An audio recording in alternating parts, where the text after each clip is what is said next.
Welcome to my YouTube channel. So आज मैं आप लोगों को ग्लोबलाइजेशन पढ़ाऊँगी। So let's get started. ठीक है। सो ग्लोबलाइजेशन पढ़ने से पहले हम लोग देखेंगे डेफिनेशन ग्लोबलाइजेशन की। सो ग्लोबलाइजेशन को डिफाइन कैसे किया जा सकता है। Globalisation envisages a borderless world or seeks the world as global village. It may be attributed by the accelerated flow of goods, people, capital, information and energy across borders enabled by technological developments often sometimes.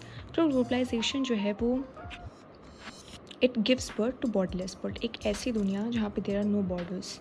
ठीक है, trade को लेके no borders, ठीक है, capital को लेके no borders, ठीक है। और या तो वर्ल्ड को कहती है कि आप एक ग्लोबल विलेज बन जाइए, एक्सचेंज करिए ट्रेड को, कैपिटल को, गुड्स को, सर्विसेज को, कल्चरल हेरिटेज को, ठीक है, ये सब कुछ।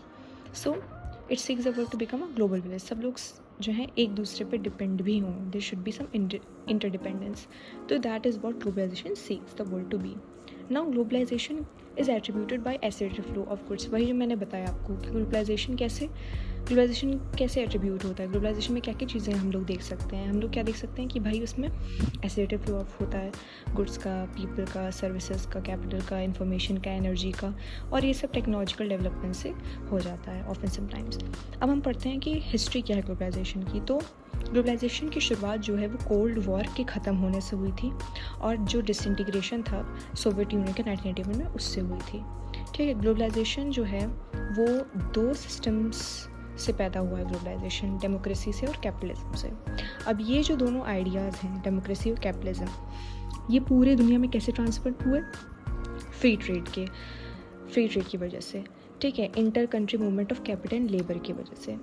ठीक है, ये एक फ़ीचर है ग्लोबलाइजेशन का। दूसरा फीचर ये है कि पॉलिटिकली अगर ग्लोबलाइजेशन को डिफ़ाइन किया जाए तो ग्लोबलाइजेशन पॉलिटिकली ये कहता है कि ग्लोबल गवर्नेंस, ठीक है, वर्ल्ड के लेवल पे, ग्लोबल लेवल पे जो है गवर्नेंस जो है वो होनी चाहिए।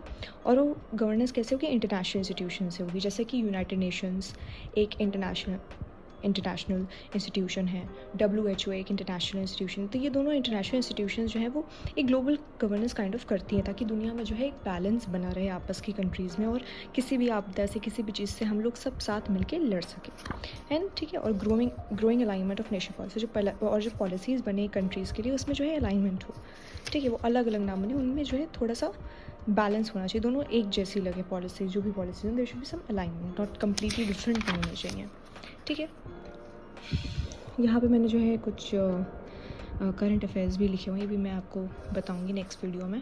ठीक है, फिर हम लोग देखते हैं कि ग्लोबलाइजेशन में जो है बेनिफिट्स भी हैं और कॉस्ट भी हैं। तो ऐसा नहीं कि ग्लोबलाइजेशन में सिर्फ बेनिफिट्स ही बेनिफिट्स है, उसके कॉस्ट भी हैं। ठीक है, तो जो है कॉस्ट आपको क्या पे करनी पड़ेगी कि जो है ये तो बात है कि हाँ हम लोग ऐसे कुछ स्ट्रैटेजीज़ हम लोग बना लेंगे, ठीक है, एक हर चीज़ों से डील करने के लिए।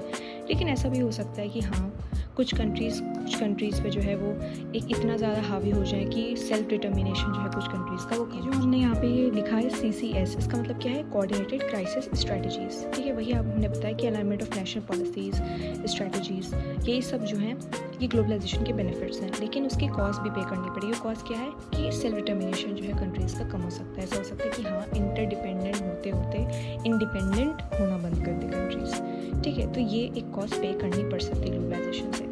नेक्स्ट चीज़ हम लोग क्या पढ़ते हैं कि डेवलपिंग और डेवलप्ड कंट्रीज़ का रिलेशन या कोलैबोरेशन ग्लोबलाइजेशन में कैसे होता है। तो जो पार्टनरशिप होती है डेवलपिंग और डेवलप कंट्रीज़ में, उसमें क्या होता है कि भाई मैन्युफैक्चरिंग और लो एंड सर्विसेज जो होती है वो ऑफशोर हो जाती है डेवलपिंग कंट्रीज़ तक। ठीक है, तो डेवलप कंट्रीज़ से ये सारी चीज़ें जो हैं वो डेवलपिंग कंट्रीज़ तक जाती है, और डेवलपिंग कंट्रीज़ भी जो है डेवलप कर पाती हैं। फिर डेवलप्ड कंट्रीज़ जो है वो बड़े बड़े जो ट्रेड के डेफिसिट्स होती हैं उनको चलाती हैं डेवलप कंट्रीज़। कैसे? मार्केट बन के for the increase output developing countries. तो डेवलपिंग कंट्रीज़ के जितने गुड्स एंड सर्विसेज और जो भी आउटपुट होता है उसका मार्केट बन जाती है डेवलप्ड कंट्रीज़।